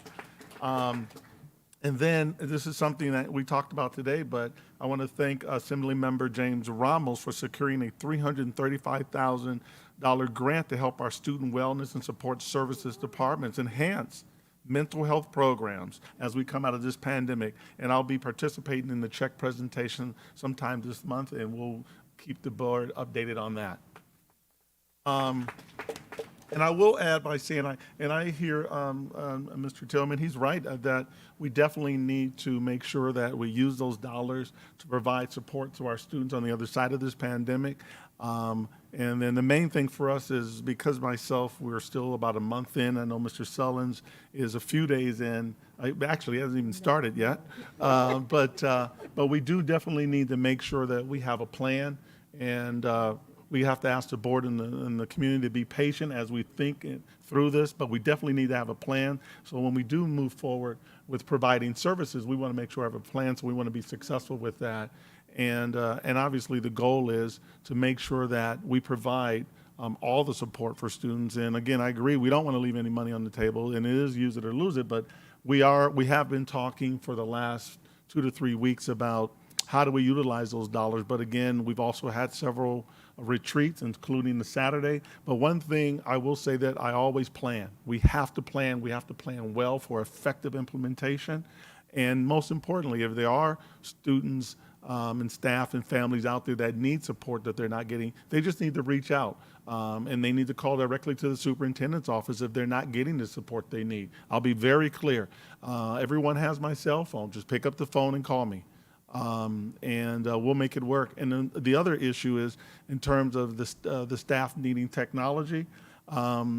We will make sure tomorrow, I'll work with Dr. Menares and the team, and we'll make sure that that message goes out. And if I have to, I'll send a message from me to all staff and reminding them that they need technology, they need support, whatever they need to let us know, and we'll make it happen. But it's important that staff know directly today. Just reach out and give me a call. Most staff have my email address. Everybody has my email address. Send me an email. I have staff members right now sending me emails, text messages, asking questions. My email address is open. Anyone out of the 8,000 employees can contact me at any time, and I will respond to them. So, I mean, there's no secret what my phone number is. So I just want to be clear. If any staff member in the district is not getting the support they need, just reach out to the superintendent. And then obviously we'll get you the support you need immediately. So I want to be very clear on that. So, but we will be coming forward with a plan very soon in terms of our budgets. Thank you. All right, thank you, Superintendent Irvin. Oh, I want to turn that over to Dr. Menares. Sorry. Oops. Go ahead. Thank you, Superintendent Irvin. So I wanted to update the board and the community on the roadmap for returning to schools for 21-22 school year. It's hard to believe we are doing that. The task force met 2 weeks ago, and they gave us feedback on the draft roadmap that we have developed. I do want to thank our communications team and the other individuals that have been pulling this together. The document is coming together very nicely. The roadmap task force let us know that overall the document is very comprehensive, and yet it is almost too much for them, was some of the feedback from our parents. And then a little bit more clarity in some different areas, right? So different opinions depending on who's reading it. So we're taking that feedback. We will be meeting with the task force again on July 14th. Improving upon that. It will be available in English and in Spanish. And then to help the families that don't want to read too much, and not just our families, our employees as well, Communications is putting together a pamphlet that will be mailed to all of our homes, including our employees. It'll be kind of a cheat sheet of what is in the roadmap, letting them know where they can find the roadmap on the website once it's done, as well as links to elements on our roadmap. So we'll be sending out a pamphlet. It'll give them the overview of it. It'll give them links to where they can go. And anyone who wants more detail can then go into the website. And we'll have paper copies available for anyone who requests that, as well as at our schools. So we are ready to get this going for our school year, to welcome our scholars back, making sure that our families feel very safe and confident in what we've been providing for them, and ensuring them that that the schools are ready. And our tagline is that we're better together, welcome back, because we do know that we are better when we're together. We know that. We have done the best that we can in the virtual setting, but we are welcoming everybody back and making sure they're all safe. So just an update on that. We will be ready for that when the start of the school year happens. And then I do want to just take a moment and thank the board for the welcome to the new position as the deputy, as well as Mr. Irvin and staff. I'm really excited to have this opportunity to take the district to the next level, working with the team and just really coordinating and aligning services to support our schools. So thank you again. Thank you, Dr. Menares. Welcome again. Oh, there's another one. We have a couple of announcements. We want to alert all of our families out there that on July 23rd, we will host an Operation Student Recovery Welcome Back. So many of our community members, including our district staff, will be canvassing neighborhoods to get students to be aware of when school starts, and also helping to connect them with resources that they may need in order to be successful in school. Also on July 27th, we will have our Back to School Extravaganza, which is an opportunity for our families to connect with community, and also for us to be able to provide them resources. So we will have backpack giveaways, school supplies, and Chromebooks that will be provided to students.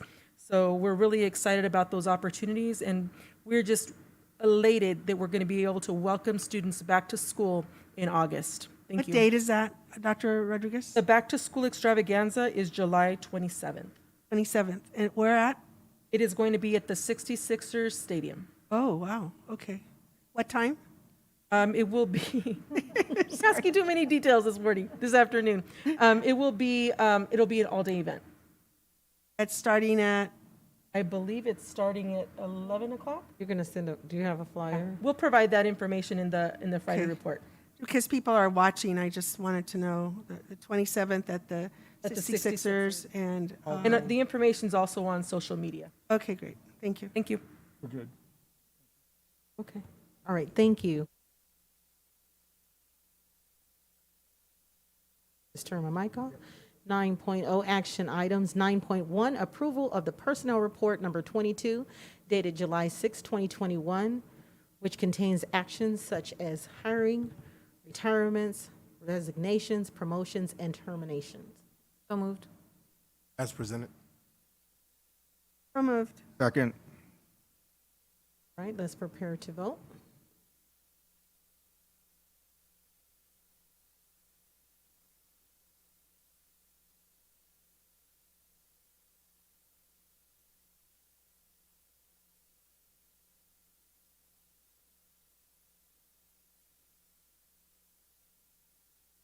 Thank you. Motion carried. 9.2, approval of the mileage and cell phone amounts fiscal year 2021, 2022.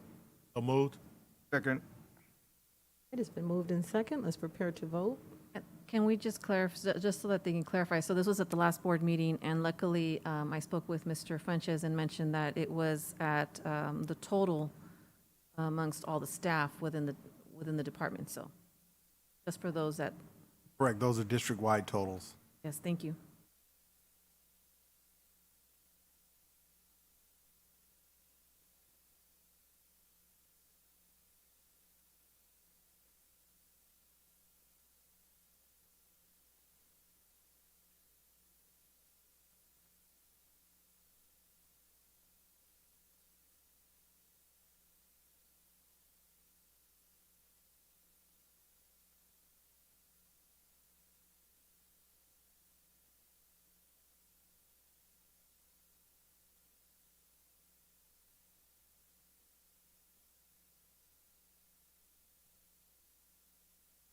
It's not showing.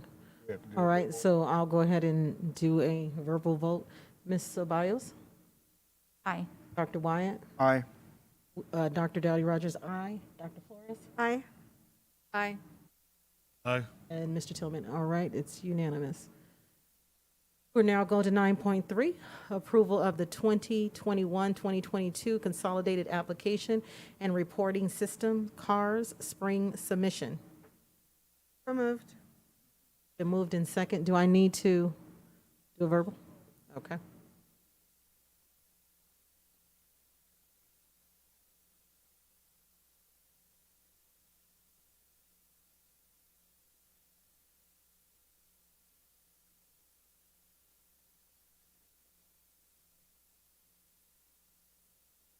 All right, great. Motion carried.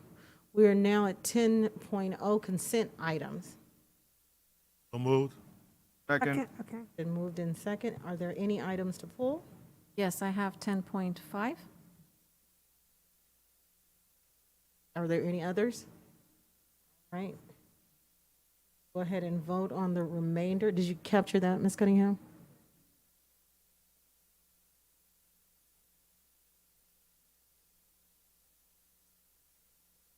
All right, 10.5 is being taken out, and we're going to vote on the remainder for all the others.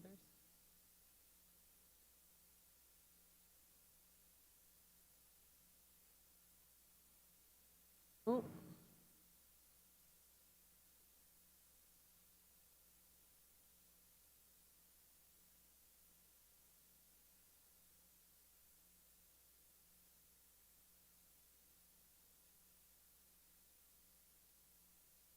All right, thank you. Motion carried. Or now we are back at 10.5.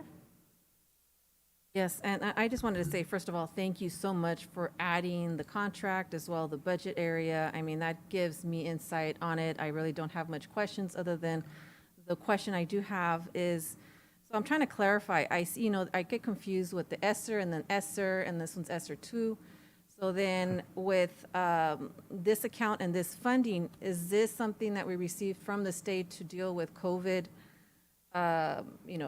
training, professional services, or is this something that we're pulling away from our general budget that is not necessarily coming from the state? So I'm just trying to clarify with that. Great question. So the ESSER 2, these are federal dollars, so they're restricted, so they don't pull from the unrestricted side of the general fund. Okay, perfect. So these are those one-time uses. Okay, and then with the area there, it says something regarding, and let me get it close up. It's cohort testing, and I believe it's in that, in one of the sentences there. So what does that mean? Is that something that we're going to be doing testing at the school site? Or is that, I don't know if you can clarify with what that means. Cohort testing. And this is a group that will be working with COVID prevention or monitoring. That's in the staff analysis. It's the third, fourth, fifth. Let's see. Ms. Medina? Yes. So the cohort testing would only be done if there is, if the contact tracing team deems it necessary, and then that COVID liaison at the school site would actually ask the families if they could do the test, because the family has to agree to the testing. But we would have, this contract would allow us to do the testing if indeed the agreement is with the family and the student. So then that's what they'll be able to provide. They could, They yes. could. They could. Yeah, and then, because it's a lot of money, so I'm curious to see if this was any of this area we were able to do ourselves. It may not, because I know Eric Vitier handles that department. It was not, yeah, it was not to exceed. So remember, if we decide by November and the restrictions are relaxed, then we don't have to pay the $6 million. So again, Okay. this is on a contract basis only, and it's up to not to exceed $6 million. But it's going to be a COVID-19 liaison at every single site. However, if we decide not to use all those services, then the amount will be reduced. But I believe this contract, correct me if I'm wrong, was for a year when we originally talked about it. Yes, it is only for a year, but our intention is to monitor the use, to, again, of course, watch what's going on at the state level, and then slowly wean away as necessary. We wanted to make sure our schools had the supports they need and our families did, but we do not anticipate needing all of this, but we are going with the Okay, Cadillac thank you for version. clarifying that, because it says actually for 6 months, so it's a 6-month contract with this one specifically, and then if we want to continue, then it would have that option to continue. Correct. Correct. Okay. And We that's made why, sure, I'm sorry, Mr. Irvin, we did make sure that we could exit out and without any penalties, so we did do that. right, and that's why we've been adding, and if you notice on all of our agenda items, we add the staff analysis. And again, those are good questions. So Thank you. And then were you going to? I was just going to add, I asked a similar question on this item, and it is that not to exceed. So if there are services such as training that's not required for the duration, we wouldn't be responsible for those expenses. Thank you, I appreciate that. Dr. Flores? Yes, as Ms. Medina also stated, I really appreciate the transparency for the board in providing staff analysis, and not only that, the actual contract, so that we can thoroughly read it. And I think, and everybody, not just us, but all the community, because, these are public funds, and so greatly appreciate that, Superintendent Irvin. So. All right, if there are no other questions, can we entertain a motion here? Okay, second. Moved and second. Mrs. Cunningham, I'm sure you captured the voices. Dr. Flores and Ms. Dr. Wyatt, did you second? My motion. You moved. Dr. Wyatt moved and Dr. Flores second.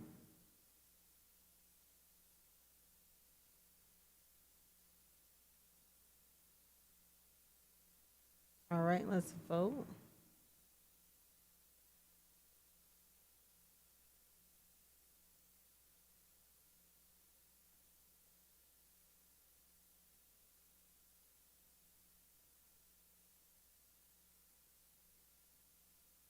All right, motion carried. Thank you.